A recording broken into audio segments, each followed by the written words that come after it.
Ce document vidéo que la Fédération française et l'École nationale de voile vous proposent est destiné aux régatiers, aux entraîneurs, ainsi qu'aux différentes formations fédérales ou d'État.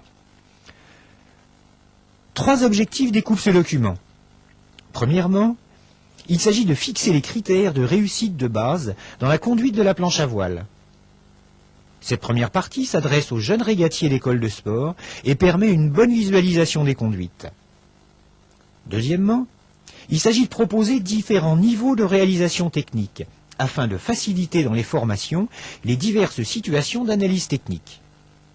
Troisièmement, il s'agit de montrer différents fonctionnements du haut niveau avec la présentation d'un projet de fonctionnement choisi en fonction des conditions de navigation et de la tactique. Ce choix est fait par un régatier et avec la présentation d'un panel d'images non commentées permettant de visualiser différents modes de fonctionnement. Attention, les aspects liés au réglage ne sont que très partiellement abordés dans ce document.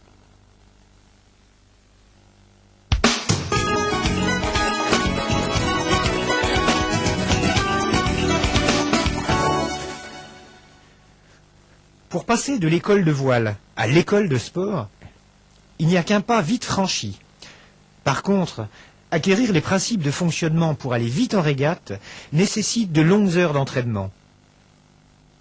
Nous vous proposons ici la description de ces principes pour les différentes allures et manœuvres, et ce, dans différentes forces de vent. Attention, les exemples choisis ne constituent pas des modèles à imiter. Notre objectif n'est pas de fixer les stéréotypes de fonctionnement, il s'agit seulement de donner des indicateurs de réussite que chacun pourra placer dans son propre contexte de navigation. Selon les conditions, le flotteur présente des variations d'assiette. Observons tout d'abord l'assiette longitudinale. La planche est plus ou moins cabrée. En ce qui concerne l'assiette latérale, à la gîte, le côté sous le vent de la planche est dans l'eau, et le planchiste appuie sur la pointe des pieds. À la contre-gîte, c'est le côté haut vent qui est dans l'eau, et le planchiste s'appuie sur ses talons. En ce qui concerne le gréement, nous avons plusieurs repères. D'abord l'angle voile-vent. Ensuite, l'angle voile-flotteur.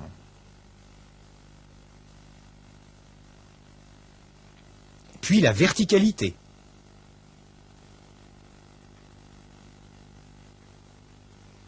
Et enfin le basculement vers l'avant ou vers l'arrière, car la bordure est plus ou moins proche du pont.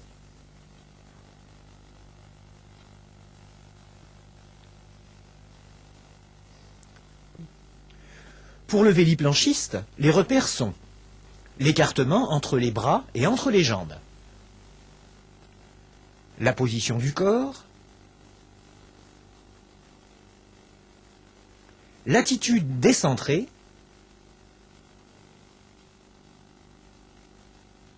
la dissociation entre le haut et le bas du corps.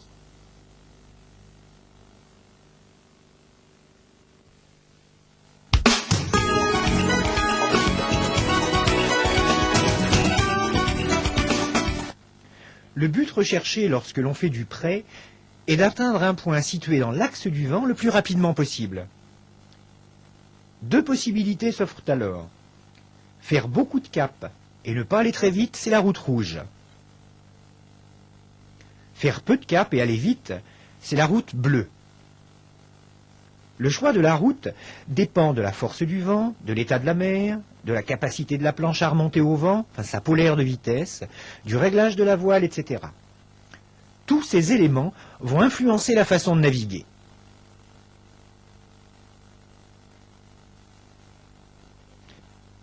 Au prêt, 2 réglages de base sur la planche. Le pied de mât est sur l'avant, la dérive est en position basse. Ces images réalisées dans du vent médium nous montrent les principaux indicateurs de réussite au prêt. Le flotteur garde une gîte constante que rien ne vient perturber. L'assiette longitudinale se cale toute seule de par la position du gréement et du véliplanchiste. Sur le gréement, on remarque la fermeture de l'angle voile flotteur. L'arrière du wishbone est presque à la verticale de l'arrière du flotteur. En ce qui concerne l'angle voile-vent, on recherche l'écoulement laminaire. Sur les anciennes voiles sans cambers ni lattes, on parlait de voile à la limite du façaillement. La sensation recherchée ici avec la voile est le maximum de traction identique dans chaque bras, associé à une sensation de vitesse. Pensez que border trop sa voile fait avancer en crabe. La recherche et la liaison entre ces trois repères sur le gréement doivent être constantes. Angle voile flotteur fermé, sensation de forte traction identique dans les deux bras et sensation de vitesse.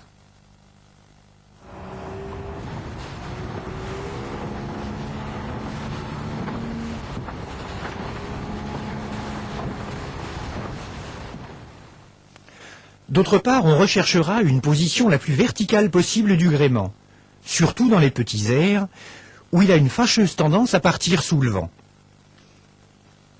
Enfin, le gréement sera basculé sur l'arrière pour venir toucher le pont si les conditions de vent le permettent.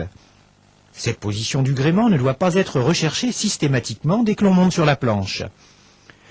Le fait d'avoir mis le pied de mât sur l'avant, la dérive basse, et de respecter l'ensemble des repères décrits ici, conduiront le gréement à être basculé. Cette bascule sera d'autant plus franche que le vent sera fort et que vous aurez une voile bien réglée par rapport au vent.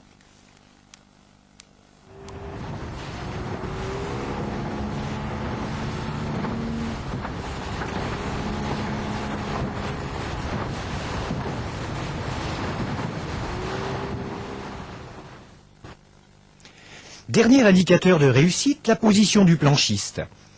Les jambes sont le plus serrées possible pour faciliter le passage du flotteur dans le clapot. Le corps est tendu avec un bassin en rétroversion, c'est-à-dire que le haut du bassin est basculé vers l'arrière, afin de transférer le mieux possible la force de la voile au flotteur. Les bras sont également serrés pour sentir les variations du vent et de pression sur le wishbone. Après ces repères de base, il y a diverses solutions possibles dans le choix du compromis cap-vitesse. Seront prises en compte ici principalement l'état de la mer associé à la force du vent. Par mer plate, on recherche à favoriser le cap plutôt que la vitesse. L'angle voile-planche aura tendance à être légèrement plus fermé. Attention à la sensation de vitesse, elle doit toujours être maximum, même lorsque l'on serre de près le vent. Par mer clapoteuse ou formée, l'important est que la planche passe parfaitement les vagues sans taper. La vitesse sera ici favorisée pour faciliter ce passage. On veillera à relancer systématiquement la planche dès que celle-ci sera freinée par une vague. Il est même préférable d'anticiper sur les vagues et de forcer le passage, comme on peut le voir sur ces images. La recherche de vitesse sera d'autant plus importante que le vent sera faible et le clapot important.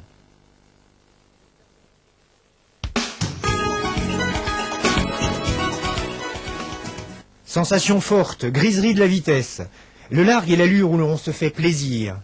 Mais là aussi la technique est primordiale pour glisser très vite. La force du vent influera directement sur votre façon de naviguer. La transition se fera autour de possibilités que vous aurez ou non de partir au planning. Deux solutions vont être développées, le largue avec ou sans planning.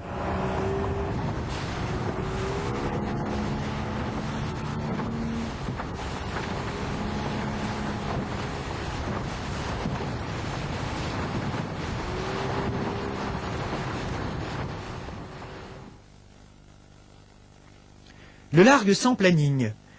La planche reste le plus à plat possible, que cela soit au niveau de l'assiette latérale ou au niveau de l'assiette longitudinale. Le régatier fera particulièrement attention à ce dernier point par son placement et le réglage du pied de mât, afin de ne pas traîner d'eau à l'arrière, c'est-à-dire de ne pas avoir la planche cabrée, ce qui est source de frein. La dérive sera relevée au maximum sans que la stabilité latérale du flotteur ne soit perturbée. Le réglage de la voile reste sous les mêmes principes qu'au près, à savoir un angle voile-vent optimum, associant traction maximale dans la voile et sensation de vitesse. Le gréement reste vertical. Comme vous pouvez le voir sur ces images, le pumping est obligatoire pour aller plus vite dans les petits airs. L'attitude du véliplanchiste est importante. Son corps, notamment le gainage du bassin, retransmettra l'énergie du pumping, sans pour autant que le mouvement de pumping ne vienne perturber la stabilité du flotteur. Les éventuels déséquilibres seront récupérés par les mouvements du corps et non par une action sur le gréement, source de perturbation.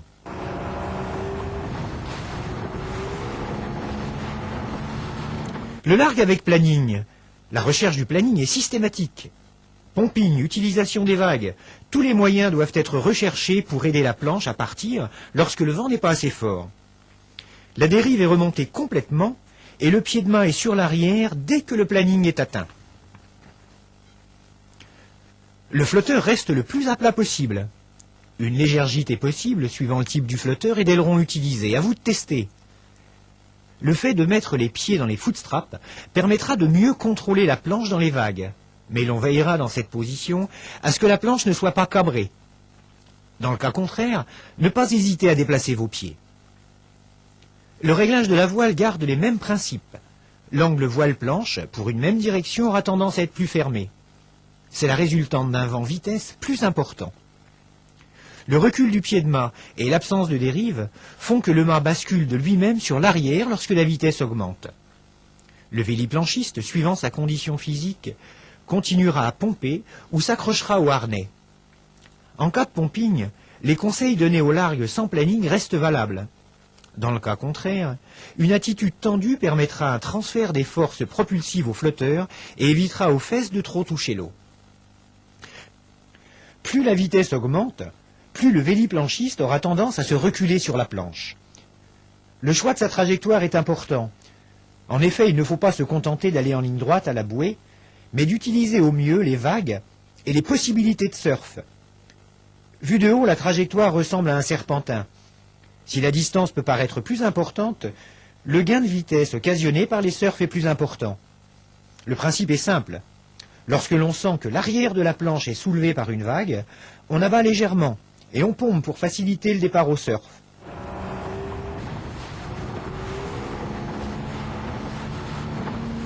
Lorsque la planche accélère, le véliplanchiste l'offre pour garder la vague et l'accélération. Il recommence sur la vague suivante.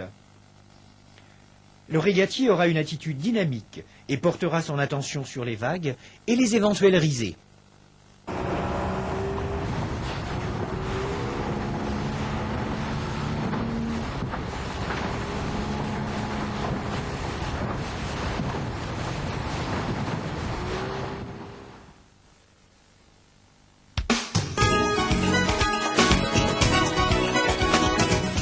Les nouveaux parcours de régate font que le vent arrière refait son apparition sur les plans d'eau.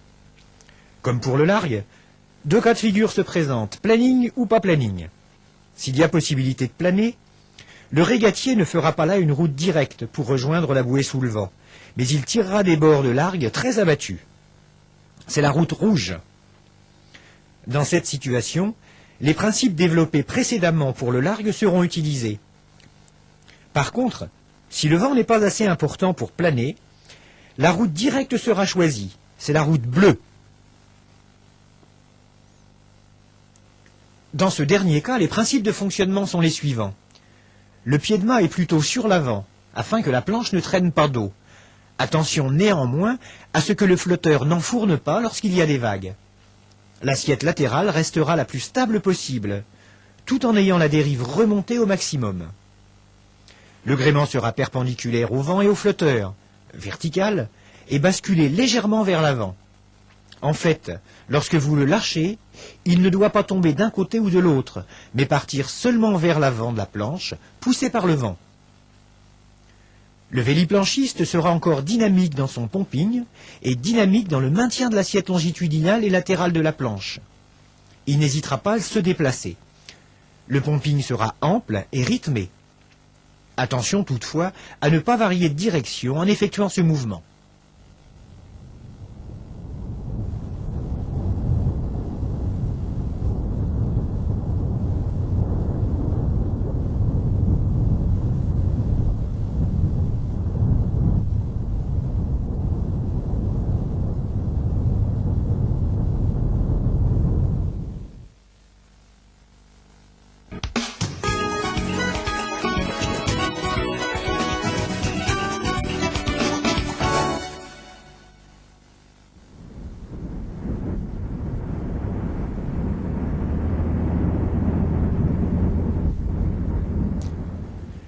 Changement d'amure en passant face au vent, le virement de bord comprend 3 phases, le déclenchement, la conduite et la relance.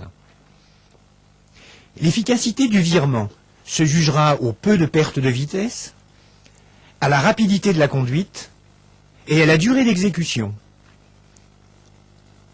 Cette efficacité permettra de tirer parti très vite d'une variation du vent, du marquage d'un adversaire et entraînera une perte de terrain la plus faible possible.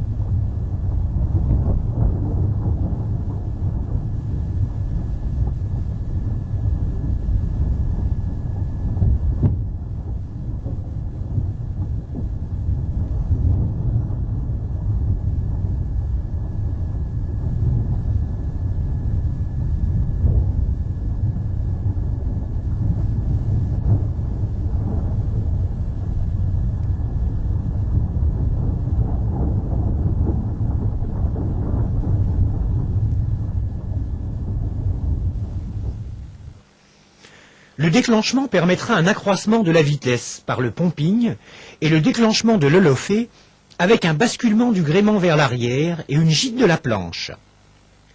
Attention à fermer la voile progressivement jusqu'à ce que l'axe de la planche ait dépassé l'axe du vent, afin de conserver une propulsion maximum et non freiner la planche par une fermeture trop rapide. Le planchiste dans cette phase ne bouge pas beaucoup. Il peut éventuellement préparer son déplacement.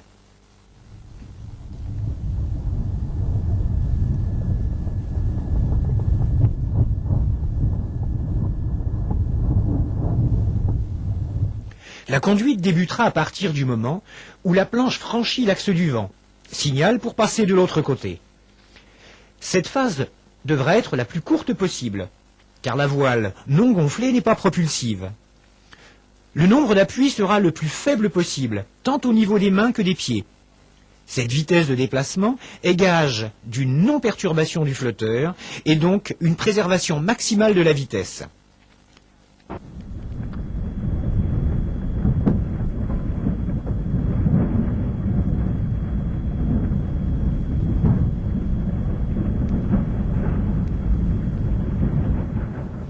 La relance, à partir du moment où l'on reborde la voile, verra une légère abattée avec une contre-gîte de la planche mixée avec un pumping énergique pour redonner de la vitesse à la planche. Dès que l'allure du près est atteinte, le véliplanchiste veillera à reprendre ses réglages et se resituer par rapport au vent, aux adversaires et au parcours.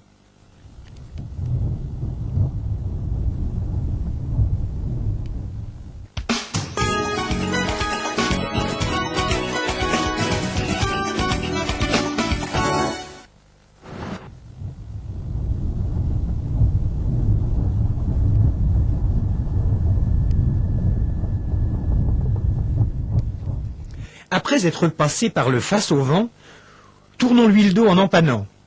2 techniques reliées à la force du vent. L'empannage classique, que l'on fait par vent faible, et le jibe, que l'on pratiquera lorsque le vent sera suffisant et que la planche sera au planning.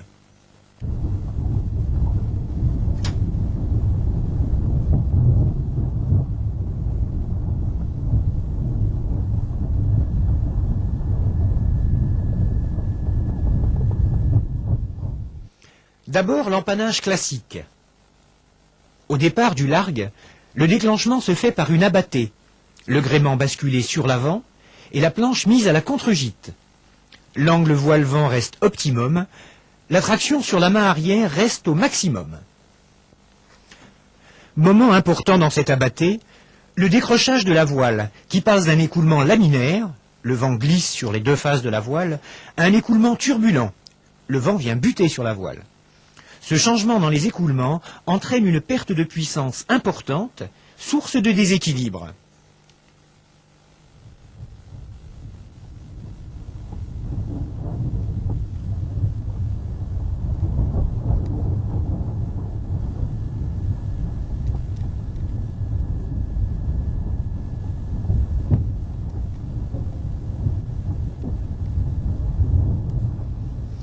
La conduite de l'empannage débute à ce moment. Le véliplanchiste aura une attitude fléchie avec son centre de gravité à la verticale de la planche. Le basculement du gréement vers l'avant, le bout du wishbone s'éloigne de l'eau, reste constant. Les mains peuvent se déplacer sur le wishbone si la force du vent le permet. Ces actions permettent à la planche de continuer à avancer et à tourner. L'angle voile-planche continue à s'ouvrir. La planche franchit l'axe du vent. Le véliplanchiste pourra se reculer sur la planche pour accélérer la rotation du flotteur, mais attention à la perte de vitesse.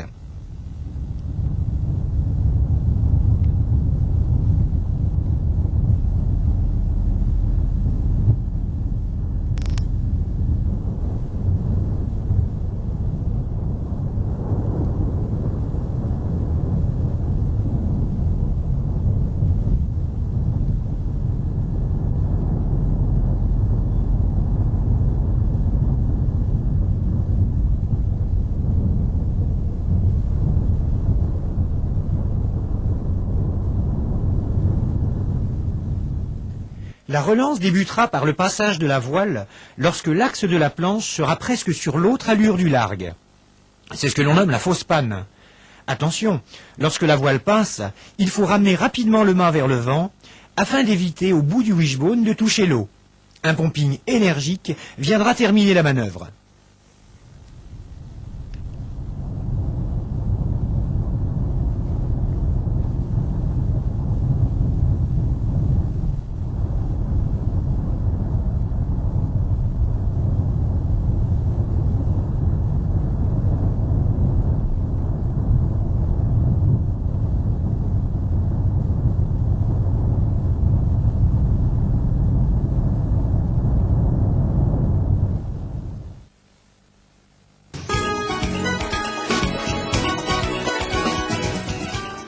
Maintenant le jibe.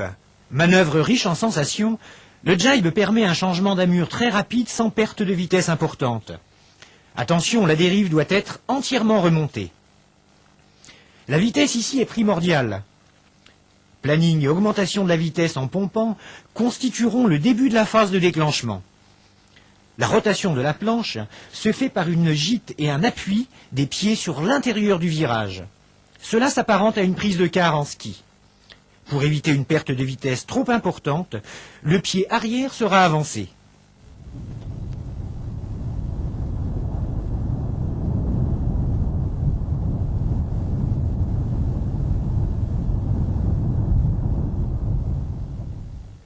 La gîte doit rester constante pendant toute la conduite. La voile reste propulsive avec une ouverture progressive de l'angle voile-planche et un déplacement du poids du corps vers l'intérieur du virage. Le passage de la voile, comme dans l'empannage, s'effectue lorsque le flotteur a passé l'axe du vent. Il s'effectue lorsque vous avez l'impression que son poids diminue. Pendant le passage de la voile, le mât sera déplacé au vent et vous effectuerez une rotation du corps.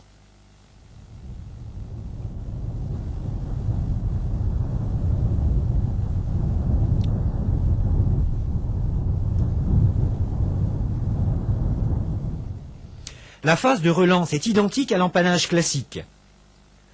Pumping pour reprendre la vitesse initiale, réglage et prise d'informations sur le vent, les vagues, les adversaires et le parcours.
la troisième partie, nous vous proposons en exemple d'entendre Gilles Monnier et Jean-Max de Chavigny commenter une séquence issue du haut niveau.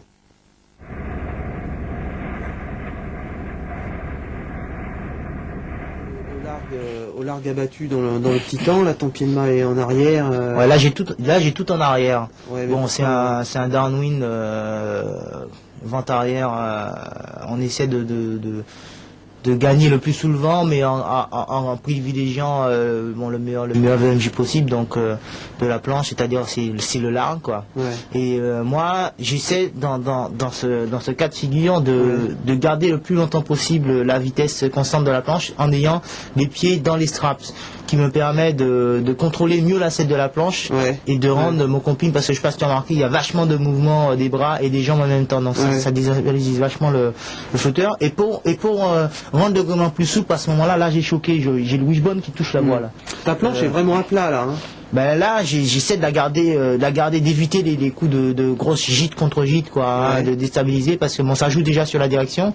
Et quand le vent faiblit, ben, je cale mon pied sur la dérive pour toujours avoir un point d'appui.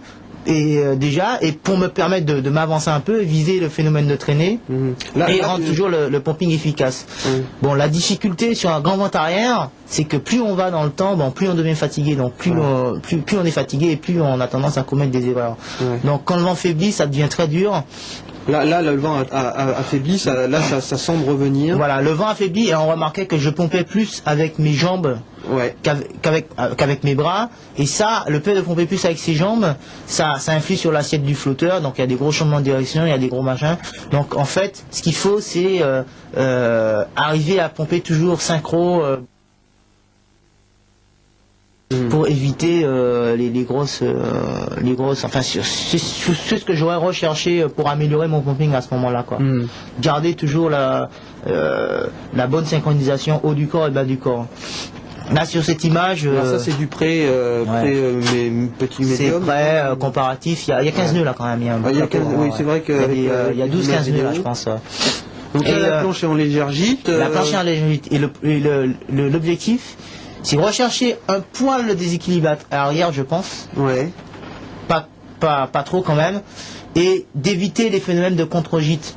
Donc on va le voir à un moment là, c'est-à-dire qu'il va fléchir les jambes, se mettre en suspension et surborder sa voile suite peut-être à un suivi du vent, donc à une légère abattée. Mais le but toujours c'est de garder l'angle de gîte constant. L'angle de gîte, c'est ça permet à la planche de rester toujours en appui sur la dérive, parce que c'est une planche à carène quand même. Il surborde là, qu'est-ce qui se passe là? Là il surborde, c'est-à-dire qu'il a essayé de faire sa planche à battre et compenser la battée par une relance de la planche, et puis il a fléchi ses jambes pour alléger le flotteur en même temps, et il y a eu une légère contre-gîte à ce moment-là. Tu dis en fait que le principal c'est de conserver la planche à la gîte, quitte éventuellement de temps en temps à surborder pour garder cet équilibre. Voilà. Et on le voit là, David, bon, il va être en recherche de vitesse, donc abatté, en passant sous le vent de son frère Alex là, et on voit qu'il a du mal à garder le bon compromis qu'à vitesse, donc il passe en dessous, quoi. Et on regarde l'autre, il est bien calé sur la tranche, et il a un super compromis qu'à vitesse apparemment. Alors là il va tenir, on va voir, hein, il est bien calé et tout. Alors peut-être que c'est dû à un problème il est peut-être en sous-puissance au niveau de la voile, parce que là on essaie de nouveau mât carbone, et des mâts très rigides. Des mâts très rigides qui sont peu tolérants, c'est-à-dire qui tolèrent pas qui font que la voile elle la chute un peu plus raide. Donc il faut elle bloque un peu dans le clapot. Il faut quand même naviguer un poil en surpuissance, je pense, avec ses mains. Donc là, a priori, il aurait pu relâcher un petit peu au niveau point d'écoute et voir. Point d'écoute un petit peu, mais gagnant surtout, choquer un peu, quoi. Et on voit, il va essayer de repasser sur un compromis qu'à vitesse. Et là, il y aura des phénomènes de contre-gîte qui vont être caractéristiques et qui vont se traduire par un dérapage de la planche. Hop, une vague, ça freine et hop, l'arrière dérape. Là, ça a presque été le cas. Là. Donc c'est assez flagrant, on va le voir. on voit l'action de l'arrière de la planche. Ah, c'est net, la voile elle surborde, le tableau arrière est largement déplacé là. Alors ouais, ce qui est assez caractéristique, c'est que lui il garde toujours un angle constant de fermeture quoi, hein. Des petits coups de pumping de temps en temps et éviter que le footstrap il soit trop dans l'eau. Frappe sous le vent, ouais. Voilà, ouais, le footstrap sous le vent soit. Et là on voit la planche qui a tendance quand elle est à plat à déraper un petit peu. Et dans ce cas-là, ce qu'on essaie de faire, c'est toujours s'appuyer sur le quart sur le vent, garder un peu de gîte. Et voilà, on a eu assisté à un petit phénomène de dérapage. Et on essaie de s'appuyer sur le quart sur le vent, garder un angle de gîte. Mais quand on est trop plat, et que la voile n'est pas assez puissante, on n'arrive pas à faire le bon cap, donc on est en recherche de vitesse, donc on abat. Là, c'est un beau départ. C'est un comparatif. Thomas FRA7, Thomas Ruelland, qui va donc son objectif, je pense, ça va se garder de rester au vent des concurrents. Normalement, c'était des comparatifs. Bon, je pense que c'est peut-être avec Arnais, mais avec Arnais. Avec Arnais, sans pumping, normalement. Et le truc, c'est de garder son objectif, c'est de garder sa position au vent et voire de gagner. Donc il essaie dans un premier temps de faire pas mal de caps apparemment. Et il y a d'ailleurs sans doute pour ça qu'il a choqué un peu sa voile. Voilà, pour avoir une voile un peu plus puissante avec ses mains rigides dont il parlait tout à l'heure. Mais on va le voir aussi, des fois il a tendance à pointer un peu trop et la planche bloquée vachement dans les vagues. Il y a des gros phénomènes de changement d'ouverture, des grosses fermetures, des grosses ouvertures. Voilà, là c'est net. Et ça c'est des coups de frein, je pense. Alors effectivement, quand on est léger, on peut compenser quoi. Quand on fait 60 kg par rapport à un mec qui fait 67 kg, on peut compenser parce qu'on a la planche qui est un peu plus allégée, qui permet de passer. Mais c'est pas un rendement, je dirais, maximal de l'ensemble. Là, c'est net, la planche. Et on le verra un petit peu, peut-être par la suite, il va abattre un petit peu et la planche va. Mais là, ça va quoi, ça va. Alors peut-être qu'il y a aussi beaucoup plus de vent, mais on voit quand même qu'à certains moments, il passe sur des trajectoires un petit peu plus abattues, à des trajectoires un petit peu plus serrées du vent. Et il cherche quoi. En fait, il cherche le bon compromis là sur ce coup-là. Là sur les réglages de bouts de harnais, là ces attaches de bouts de harnais sont très resserrées. Sont très resserrées, ouais. Et bon, c'est un peu le comportement que beaucoup d'entre nous avaient dès le début. Hein. Moi, je l'ai adopté, très resserré, très centré par rapport aux mains. Et bon, ça a évolué depuis. Hein. Moi, je naviguais quasiment pareil que Thomas. On avait à peu près ça, c'est des réglages Lechner quasiment qu'on a repris sur la Mistral et après sur la base du comportement qu'on avait à Lechner, on est parti de cette base là pour essayer d'évoluer sur la planche. Moi je suis moins fermé que Thomas au niveau de la voile et j'essaie de changer le.